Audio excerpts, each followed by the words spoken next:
Hola, bienvenidas, bienvenidos a esta serie de programas especiales en CSA TV.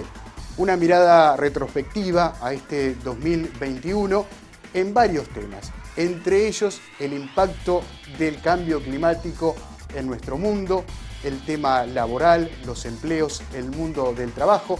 Analizaremos también lo que ha ocurrido desde el punto de vista sociopolítico en América Latina y, por supuesto, las actividades de la Confederación Sindical de las Américas, entre otros temas. Comenzamos de esta manera.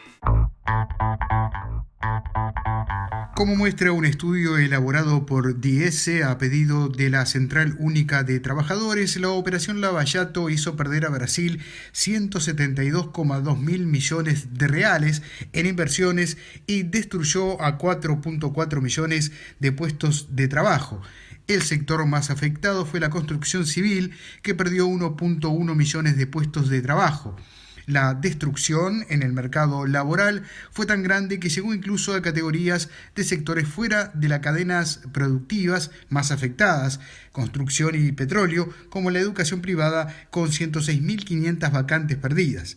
Los 172,2 mil millones de reales que dejaron de invertirse en el país equivalen a 40 veces los reales, 4,3 mil millones, que Lava Jato informa, según el Ministerio Público Federal, recuperó de los supuestos desvíos. El presidente de la Central Única de Trabajadores, Sergio Nobre, agrega el impacto político negativo cuyas consecuencias aún hoy se sienten en Brasil.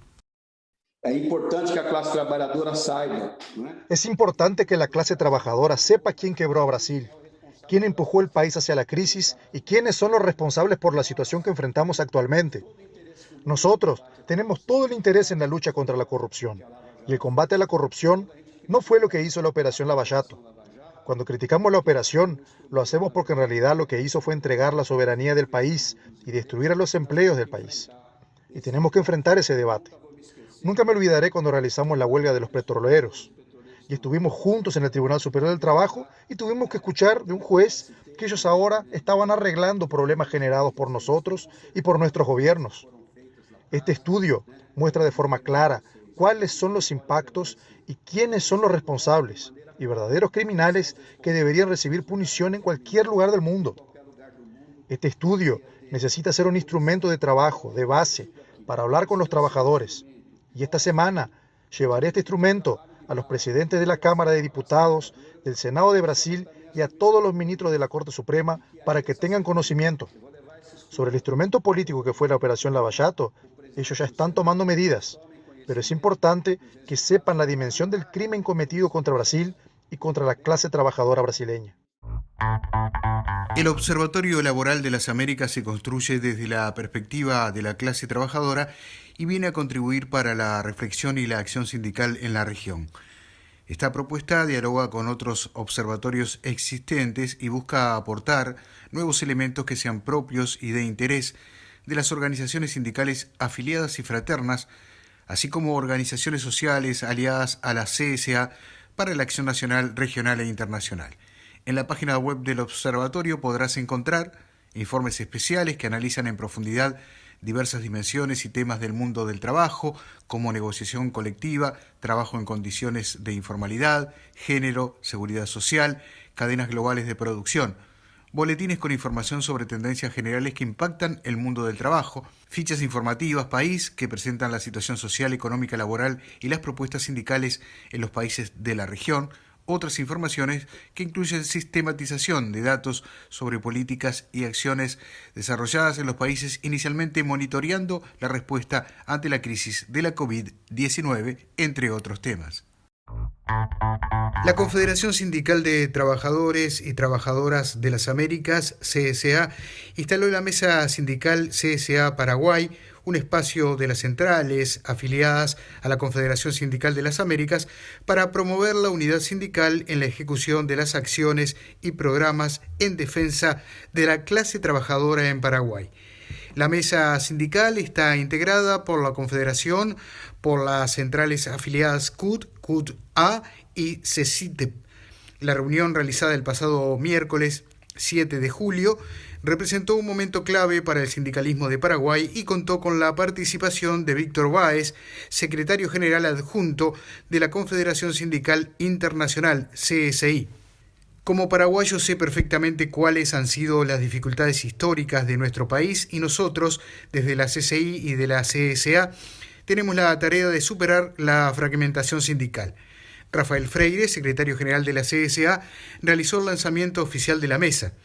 La diferencia de esta iniciativa es que queremos que sea sustentable en el tiempo, que no sea una unidad coyuntural. La creación de este espacio se basa en mantener la unidad en los momentos difíciles. Tenemos que fortalecer la unidad porque hay una clase trabajadora entera para ser organizada. Estamos muy contentos en lanzar esa iniciativa en Paraguay para poner el país en la primera línea de la acción sindical de la CSA, finalizó Freire. Jorge Alvarenga, presidente de la CUT Paraguay, señaló la importancia de la mesa en apoyar los posicionamientos consensuales de la CSA. Muchas veces tenemos posicionamientos distintos, pero las cuestiones que sean consensuales de la CSA. Queremos la unidad, precisamos dejar eso, legado de la unidad en nuestro país. La unidad y la formación son fundamentales en la construcción de nuevos cuadros políticos porque la falta de cambio en las dirigencias es un problema que tenemos. Por otro lado, Reinaldo Barreto, presidente de la CECITP, puntualizó la necesidad del fortalecimiento de la unión de los más distintos liderazgos en Paraguay para la lucha por los derechos de la clase trabajadora. Mucho más nos une que nos desune. Cada uno de nosotros puede tener sus ideologías y posiciones partidarias distintas, pero todos tenemos un mismo interés, los derechos de los trabajadores, trabajar por los trabajadores. Bernardo Rojas, presidente de la CUT Auténtica, destacó algunas conquistas de derechos laborales brindadas por la unidad de la acción sindical en el país. Nosotros estamos atravesando un momento muy delicado en Paraguay. Tenemos una situación de total desgobierno, es un gobierno mutilado que no responde a los problemas que estamos enfrentando. Elaboramos de forma unida un proyecto de política salarial y un proyecto de libertad sindical que tuvieron un buen efecto en nuestro país. Esas fueron conquistas de nuestra unión. Ese es el camino. O nos unimos todos o desapareceremos.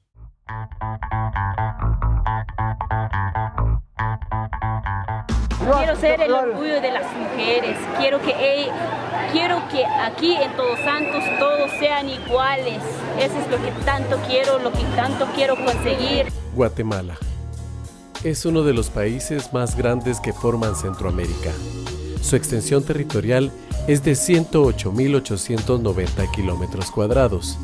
Cuenta con una población de 17.974.000 habitantes. La población guatemalteca se caracteriza por su extraordinaria juventud. 4 de cada 10 personas son menores de 15 años. Su moneda, el quetzal. Su sistema de gobierno se define como republicano y democrático representativo, delegando el ejercicio de su soberanía en los organismos legislativo, ejecutivo y judicial, sin subordinación entre los mismos. Guatemala cuenta con volcanes, bosques tropicales y muy importantes sitios arqueológicos mayas. En su capital cuenta con el imponente Palacio Nacional. Los lugares turísticos más reconocidos a nivel mundial son la Antigua Guatemala y el lago de Atitlán. Los guatemaltecos somos una mezcla de gran riqueza cultural y de una variedad de etnias, entre las que podemos mencionar mayas indígenas, afrocaribeños, garífunas, descendientes de españoles y varias mezclas de todas ellas. En nuestra sociedad se puede notar un alto contraste entre ciudadanos cosmopolitas y campesinos rurales que viven en extrema pobreza. La cultura política de Guatemala tiene una descendencia totalitaria desde la conquista de los españoles en 1524 hasta su independencia el 15 de septiembre de 1821. Luego se ha tenido que liberar de un proceso de dictaduras hasta la revolución del 20 de octubre de 1944. Durante dicha revolución, debido a la reforma agraria, se formaron muchos sindicatos y lograron las mejoras laborales para el pueblo obrero.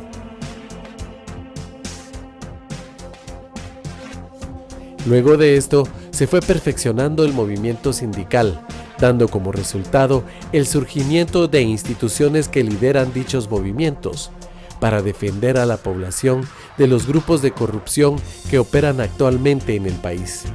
Entre ellas podemos mencionar la Confederación Central de Trabajadores de Guatemala, CGTG, fundada en 1987, y la Unión Sindical de Trabajadores de Guatemala, UNCITRAGUA Histórica, fundada en 1985. Su naturaleza se asienta en los principios de unidad, solidaridad, fraternidad, pluralismo y democracia, bases sobre las que impulsa la lucha permanente en defensa de los intereses de la clase trabajadora y de los demás sectores populares. La Confederación de Unidad Sindical de Guatemala, CUSG, constituida el 30 de abril de 1983, que uno de sus objetivos principales es velar por el irrestricto respeto a la Constitución Política de la República, el Código de Trabajo, los pactos colectivos y los convenios internacionales ratificados por el Estado de Guatemala.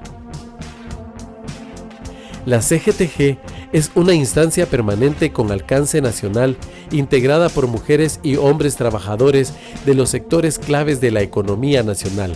Entre sus fines y objetivos están: fortalecer la organización de los trabajadores, crear nuevas organizaciones y defender e impulsar acciones para la libertad sindical. Desde Guatemala, Roberto Cifuentes. El secretario ejecutivo adjunto de la Comisión Económica de las Naciones Unidas para América Latina y el Caribe, CEPAL, Mario Cimoli, ha denunciado el acaparamiento de las vacunas contra la COVID-19 de los países más ricos. De una producción de 6,5 billones de dosis de la vacuna, Latinoamérica tiene por contrato solo un 11%.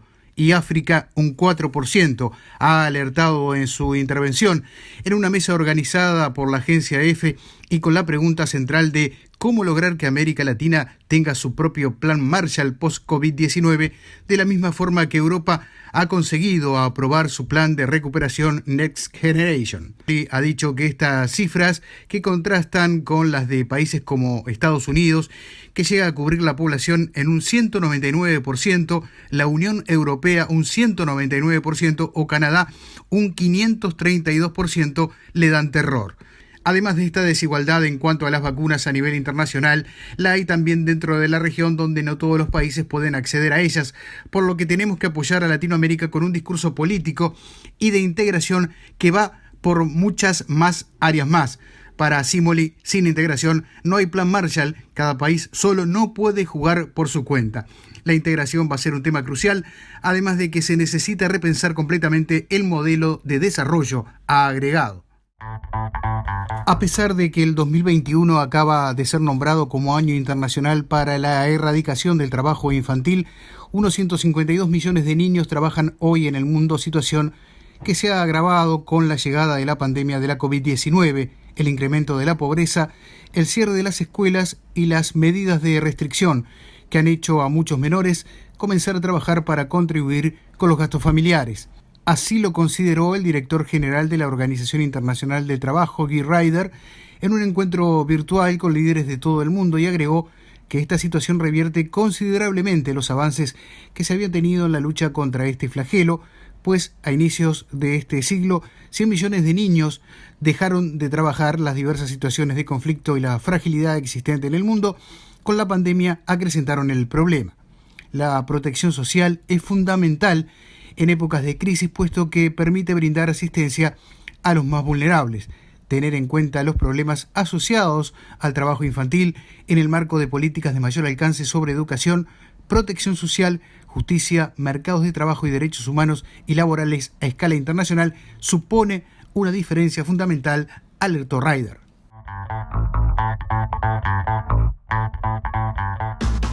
Cientos de manifestantes del movimiento negro salieron este jueves a las calles de las principales ciudades de Brasil para exigir al gobierno de Jair Bolsonaro vacunación en masa y subsidios para enfrentar la pandemia del coronavirus, armados de ollas y platos vacíos que simbolizaron el hambre que padecen los más necesitados.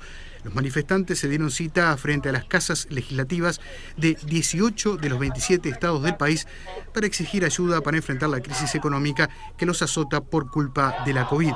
Ciudades como San Pablo, Río de Janeiro, Salvador, Recife y Brasilia fueron las principales protagonistas de las protestas. Organizada por la Coalición Negra por Derechos, una organización conformada por unos 200 grupos del movimiento negro brasileño, la protesta exigió al gobierno de Jair Bolsonaro el regreso del subsidio económico para trabajadores informales y personas de escasos recursos que perdieron sus trabajos con la llegada de la pandemia. En declaración emitida este 17 de mayo, los Global Unions expresaron su solidaridad con las personas trabajadoras LGBTI en defensa de la democracia y la paz. Nos oponemos a la discriminación por motivos de género, nacionalidad, edad, orientación sexual, identidad de género, expresión de género, discapacidad, etnia, creencia o pertenencia a una comunidad racializada. La discriminación, en cualquiera de sus formas, perjudica el movimiento sindical entero. El movimiento sindical internacional se solidariza con las personas LGBTI en todo el mundo y seguiremos trabajando para que todo lugar de trabajo sea libre de discriminación y acoso.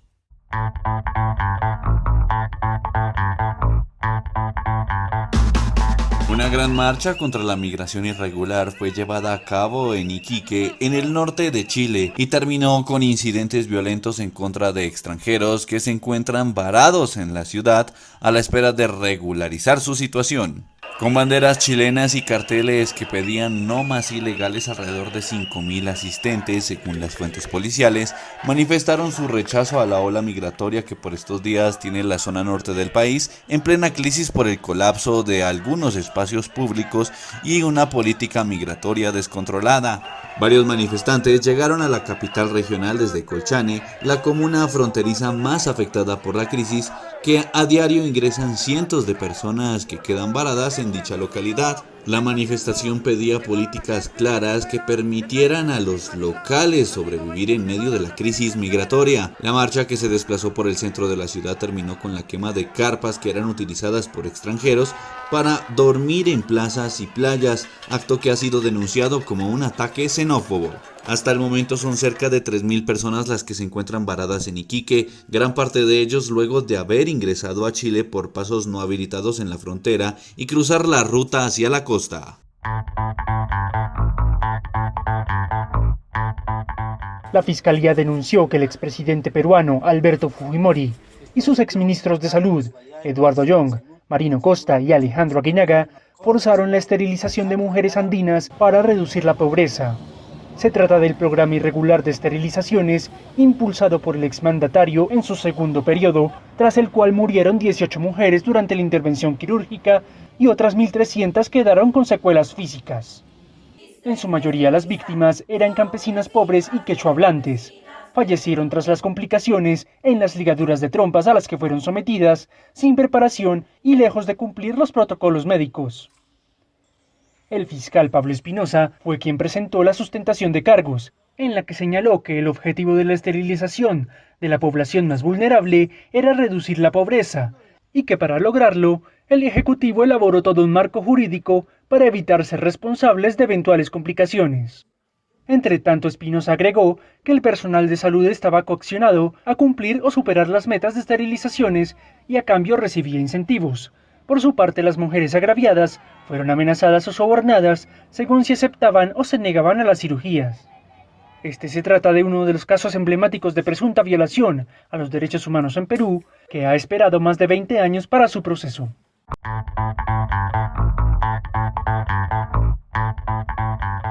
En la batalla contra la pandemia del coronavirus, una mujer comanda por primera vez en 120 años el mayor centro de investigación científica en salud de América Latina. Para Nicia Trinidad Lima, presidenta de la Fundación Osvaldo Cruz, se trata de un hecho histórico para el que hay que tener garra. Nossa sociedade ainda é muito marcada pelo machismo, que muitas vezes... Nuestra sociedad aún está muy marcada por el machismo que muchas veces no es invisible. Para el caso de la mujer, la percepción de lo que es autoridad y de cómo se ejerce tiene una influencia muy grande. Entonces, creo que hay que tener una garra mayor en ese sentido. Como se exerce a autoridade, isso tudo tem uma influência muito grande. Então, acho que há que ter até uma garra maior neste sentido. A sus 63 años, esta socióloga que lleva más de media vida con la Fiocruz sabe que su cargo actual es tan solo un peldaño de los pocos que se han abierto en la ciencia para su género. Lima asegura que se requiere de una agenda que favorezca la participación de las mujeres. Necesitamos políticas públicas que valoricen y que permitan efectivamente dar condiciones para el trabajo de la mujer en esa posición. Para Lima, la ciencia en Brasil ha demostrado una capacidad increíble en todas las áreas del conocimiento, pero se necesita un refuerzo de las inversiones que pueda garantizar la estabilidad de los recursos para el sector. La ciencia está dando las respuestas en esta pandemia. Es hora de profundizar las tesis de que la ciencia no debe ser vista como un gasto en este momento. Debe ser vista como inversión y como una salida a la crisis. Entonces, en esa perspectiva estamos trabajando. La gestión de Lima en la Fiocruz se ha basado en la promoción del valor social de la ciencia en Brasil y en realizar acciones que acerquen la ciencia a la sociedad. Para ella es fundamental inculcar estos valores desde la infancia y por eso la entidad forma parte del Programa de las Naciones Unidas Mujeres y Niñas en la Ciencia e impulsa programas en educación básica que estimulan la vocación científica en las menores. Otro efecto que ha traído la pandemia de la COVID-19 a América, además de los 2 millones de muertes que suma a la actualidad, es el de la mayor exposición al dengue. Así lo explica en el Día Mundial de dicha enfermedad el médico Iván Darío Vélez, investigador principal del World Mosquito Program, que trabaja para evitar la transmisión del dengue y quien subraya que el mosquito transmisor es un vector eminentemente domiciliario. Él vive dentro de las casas, pica a las personas dentro de las casas, se esconde en las casas, en los criaderos que hay en las casas ponen los huevos, aguas estancadas, floreros, en fin, donde haya agua limpia, él va a poner los huevos. Vélez se enfoca así en los últimos 17 meses, en los que niños y adolescentes han estado más expuestos al dengue por culpa de la misma COVID. Como los niños están en la casa, permanecen más tiempo en la casa, pues tienen más chance de que los pique el mosquito. Cifras de la Organización Panamericana de la Salud, OPS, reportaron 2,3 millones de casos de dengue en América durante 2020, mientras que en este 2021 van 910.051 casos totales. De estos, Brasil y Colombia son los que presentan el mayor número de casos de dengue grave. La infectóloga Rebeca Sad, coordinadora del Servicio de Control de Infección Hospitalaria del Centro de Estudios y Pesquisas, Dr. João Amorim de Sao Paulo, destaca la forma en que el dengue quedó algo olvidado en la prevención y el diagnóstico debido al coronavirus. La impresión es que los casos de dengue se están diluyendo dentro de la propia COVID, porque muchas veces la sintomatología es similar, como dolor en el cuerpo, fiebre, dolor de cabeza. Así las cosas, el temor de la científica es que los casos de dengue se disparen entre 2022 y 2023. Por su parte, la OPS estima que unos 500 millones de personas están actualmente en riesgo de contraer la enfermedad en América. Cabe recordar que solo Canadá y Chile están libres de esta.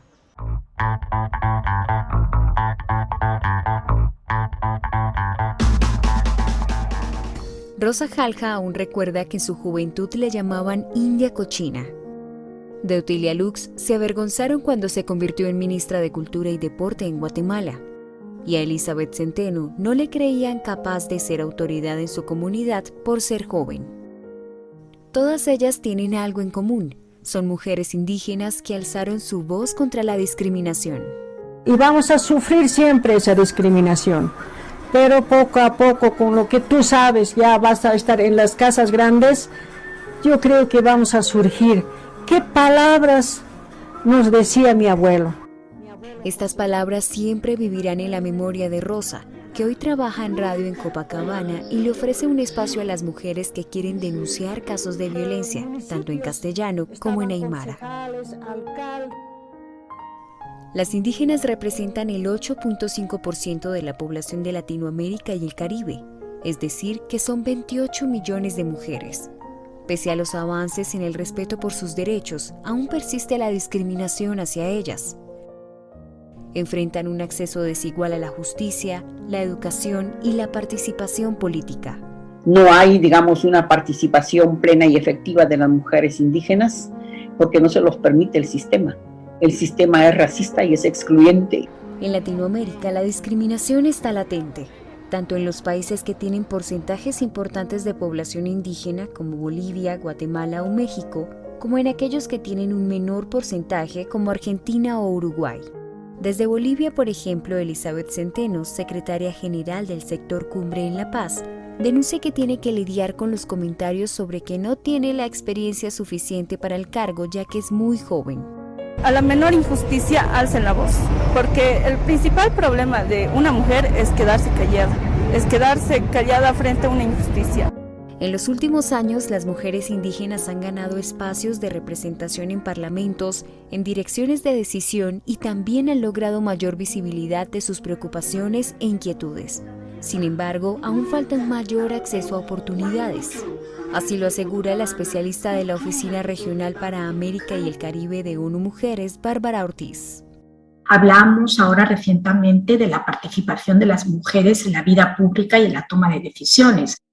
Para Ortiz, los gobiernos latinoamericanos deben eliminar las múltiples formas de violencia a las que se ven expuestas las mujeres indígenas. Otra de las tareas pendientes es respetar sus costumbres e idiomas nativos. También contar con datos y estadísticas desagregados que contribuyan al desarrollo de políticas públicas a su favor.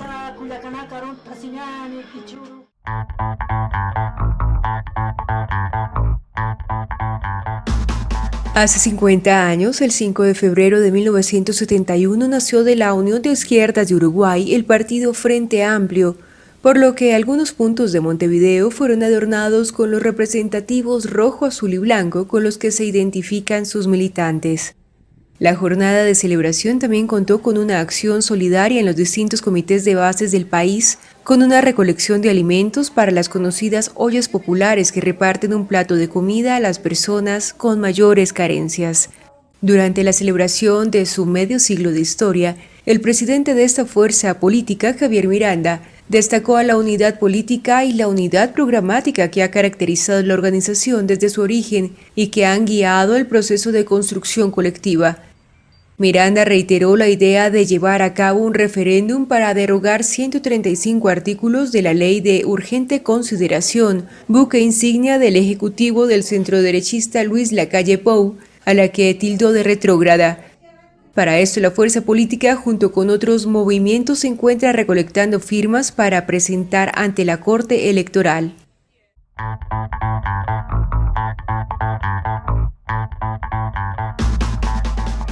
El gobierno de Costa Rica anunció que fortalecerá el programa de protección de biodiversidad marina e insular de la isla de Coco y que le hará frente a amenazas como la pesca ilegal, el cambio climático y la contaminación. Dentro de las medidas que se tomarán está el control de la pesca, lo cual incluye patrullajes y operativos especiales.